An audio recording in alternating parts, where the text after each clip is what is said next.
Captain Midnight. This video is brought to you by Skillshare. A few months ago, I made a video about the launch of Disney Plus and the major problems that I had with it. The video really took off, but I definitely got some pushback on it, and I understand why. Like, people were really enjoying The Mandalorian. And when you combine that with some old childhood favorites, a partial Marvel movie collection, that's gonna be enough for a lot of people. As many pointed out, it was just the launch, and launching a platform is pretty tough. And while I definitely stand by everything I said in my video, I get why people were more than willing to give the new service the benefit of the doubt. But now here we are a few months later. So it only seems right to get back into Disney Plus and talk about what's changed, and maybe more worryingly, what hasn't. And talk a little bit about the weird chaos that constantly seems to be brewing behind the scenes. So, alright, let's start with some good. In my previous video, I complained about the cropped episodes of The Simpsons that Disney Plus was using. Versions bad enough that they sometimes cut out entire visual gags from the show. Shortly after the outrage over this, though, they announced that they'd be fixing it and offering the ability to watch the show in its original format. Everyone was satisfied, but it just hasn't happened yet. Don't get me wrong, this is hardly the biggest issue in the world, and I'm sure they intend to get to it eventually, maybe even by the time I post this video. But they announced that they were gonna fix this in mid-November, and now it's March. So I can definitely understand why Simpsons fans are still pretty upset. But honestly, the Simpsons issue is just a drop in the bucket compared to the real problems that the platform has. The main one being, I'm not sure the people running Disney Plus really know what they want it to be. On the surface, their original programming strategy sounds really simple, right? Create a slate of family-friendly shows within the popular brands that they own, with some new shows not based on anything sprinkled in there as well. That makes a ton of sense for a Disney platform. But family-friendly seems like one of those terms that means very different things to different people. For one thing, it's clear that D+ still wants that PG-13 audience. The Mandalorian fits that mold, with its mixture of fun action and adventure. People get shot, stabbed, even cut in half. And Disney is fine with all of this, but apparently a grown-up Lizzie McGuire reboot is a bridge too far for them. And to some extent, I guess I kind of get it. Someone getting cut in half, gore or no gore, is kind of pushing the limit of family-friendly, but it fits neatly within the boundaries of the already established IP. We've seen this happen in a Star Wars movie before, so people know to expect it. So I get that by that logic, it would be fine with Disney. Where they seem to panic at the drop of a hat, though, is where they don't have an easily identifiable boundary. A recent example of this is High Fidelity, which came out recently on Hulu to pretty solid reviews. It was announced in 2018 as a Disney Plus original, but a year later was moved because of concerns that the show was just too adult for the new streaming service. Taken by itself, I don't think there's anything wrong with that. After some development time, the teams just changed their minds. That's fine. The problem is this cycle seems to be repeating itself over and over again.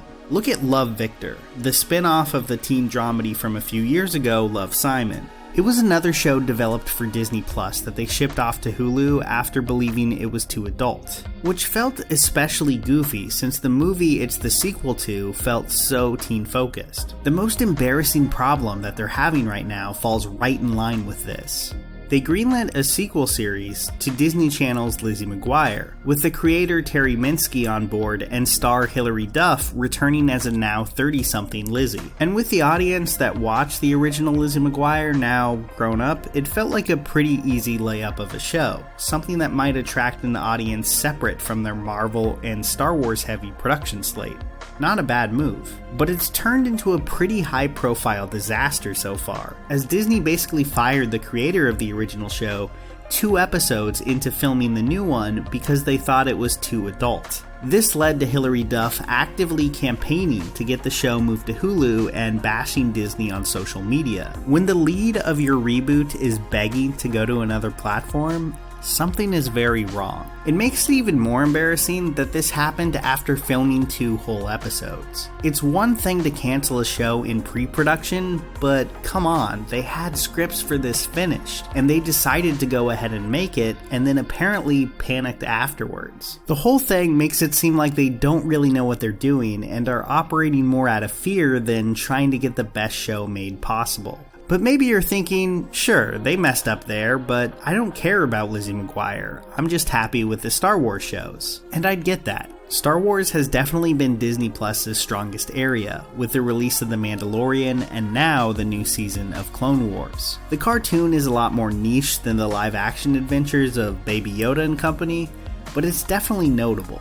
Being a huge Star Wars fan is kind of the only way that the platform doesn't feel like a ghost town when it comes to originals, but even here they seem to be fumbling. The Obi-Wan show with Ewan McGregor reprising his role was placed on indefinite hold a few months ago, and had its episode order struck down from an already very short 6 to 4, which is half of The Mandalorian's, with totally new scripts being written. Hopefully this results in a better show, but all of these delays and moves to Hulu have really added up, and paint a picture of a platform that's kind of a mess behind the scenes. Obviously, The Mandalorian launch was huge for Disney. Baby Yoda took off in a way that no one expected, and in my opinion, it was an all-around solid show. But I said in my first video that the platform had almost no other originals in that vein to keep people around. And months later, that still feels very true. Aside from Clone Wars, Disney Plus just feels really stagnant, and it will probably continue to feel that way until the release of the Marvel shows later this year. Their High School Musical reboot never seemed to gain much traction, and after that first week of Disney Plus, I haven't really seen it discussed much at all. Now with streaming, it's difficult to find any hard data for how popular a show really is. But when making this video, I had a really tough time finding much evidence of a real fan base for this show. Its subreddit has less than 2,000 members, which is like less than half of what the CW's Vampire Diaries spinoff Legacies has. And that show definitely doesn't have Disney marketing money behind it.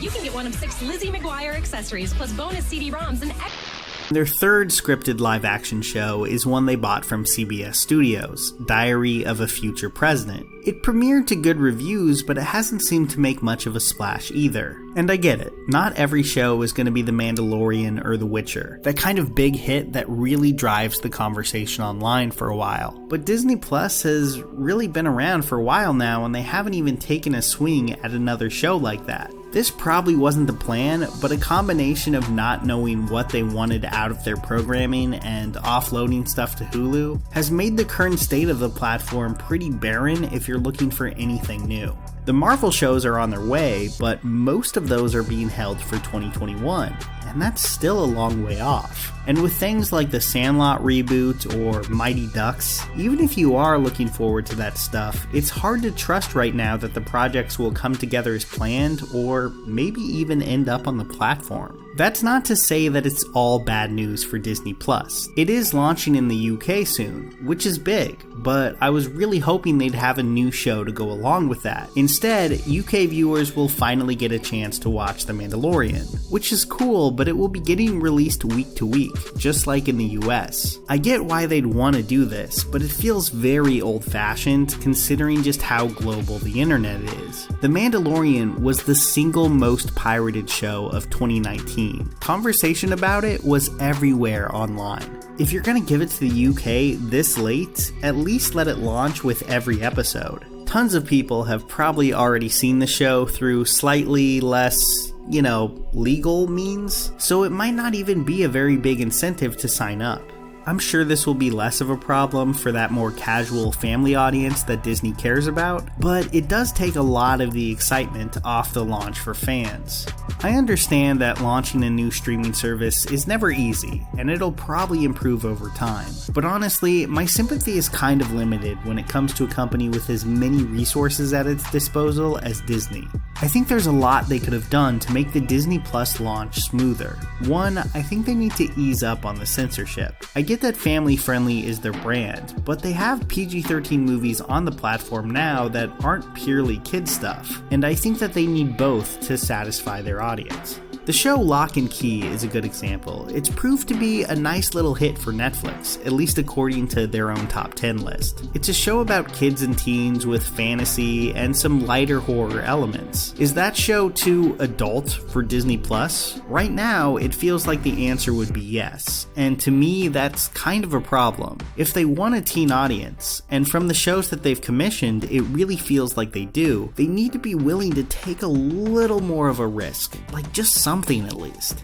Lock and Key is a show that a family could watch and have a good time with, but I feel like the people at Disney would be terrified of it, because unless you're Marvel or Star Wars and you get a free pass, there seems to be no room for shows that are more emotionally mature than like Hannah Montana, and that's a problem. Okay, if the Duffer Brothers had made Stranger Things for Disney Plus, probably the most watched scripted show among families of the last couple years, how would Disney have reacted? My guess is they would have freaked out and either canceled the whole thing or shipped it off to Hulu. And if Disney Plus is supposed to be the company's flagship brand, that's really not good. And if they don't turn it around, I think the service is kind of doomed to be the one that I sign up for a few weeks when a new Marvel show comes out, and that's kind of it. But okay, with all of that time you're saving with no new shows to watch, why not learn a new skill? Or even start your own YouTube channel. If you're looking to get into the YouTube game and learn what you need to know just starting out, check out YouTube Success. Build an authentic channel that's worth the follow on Skillshare. Honestly, I really wish I had this starting out. It's a great look at how to find your niche and gain some traction on this massive website. And that's just a taste of what you'll find on Skillshare. It's a massive creative community for anyone of pretty much any skill level, where you can learn about a ton of different topics. And if you're working all the time and want to learn new skills, but find it really hard to make time for old-fashioned, rigid school classes, Skillshare is an amazing option. You can stick to your own schedule, learn what you want to learn about, and not get buried in debt either, since Skillshare's premium membership is less than $10 a month. So get access to over 25,000 classes by going to skl.sh/captainmidnight29. That's skl.sh/captainmidnight29. Here's a special tip for the fellas and girls who have not already joined Captain Midnight's new 1940 Flight Patrol. You'd better hurry up and join at once, because there's a big adventure ahead. The thing to do now is to get started, because we're going to have not only barrels of fun, but loads of free gifts and prizes too.